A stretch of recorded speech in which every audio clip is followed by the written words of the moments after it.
Dans cette séquence, nous allons aborder la relation de Chasles pour les intégrales. Cette relation de Chasles, elle va servir essentiellement, et c'est vraiment là où elle prendra tout son sens, lorsque nous aurons des fonctions qui vont être discontinues, c'est-à-dire pour lesquelles il va y avoir des sauts.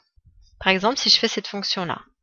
Donc ça, c'est bien une fonction qui est discontinue, parce que ici, il y a un saut. Ça s'appelle même une fonction constante par morceau, parce qu'elle est constante sur l'intervalle AB, et ensuite elle est constante sur l'intervalle BC. On avait vu ça dans d'autres séquences. Donc si on veut calculer l'intégrale sur l'intervalle AC de f de x dx, on le voit et c'est clairement évident ici. Puisqu'il y a un saut, il y a deux parties.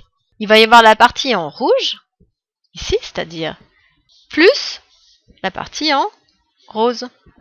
Sachant qu'il y a un élément qui est commun ici. Et du coup, on rejoint la relation de Chasles pour les vecteurs. Je fais une petite aparté. C'est-à-dire que si on fait le vecteur AB plus le vecteur BC, c'est-à-dire des vecteurs qui s'enchaînent, donc j'avais le point A, le point B, le point C, donc je faisais un déplacement de A vers B, plus un déplacement de B vers C, je reprenais ce même point pour aller vers C, c'était la même chose que directement d'aller de A vers C. Parce que, en fait, il y avait un élément qui était commun ici. Ici, c'est la même chose, il y a B qui est en commun.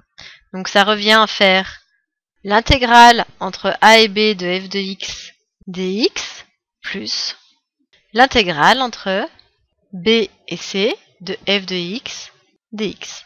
Petite remarque, on n'est pas sur une histoire d'air ici, même si on le voit puisque j'ai pris des éléments dans la partie positive, il pourrait y avoir des éléments dans la partie négative. Ils vont se compenser et c'est pas grave. On ne cherche pas à calculer l'air. On cherche vraiment une propriété au niveau de l'intégrale.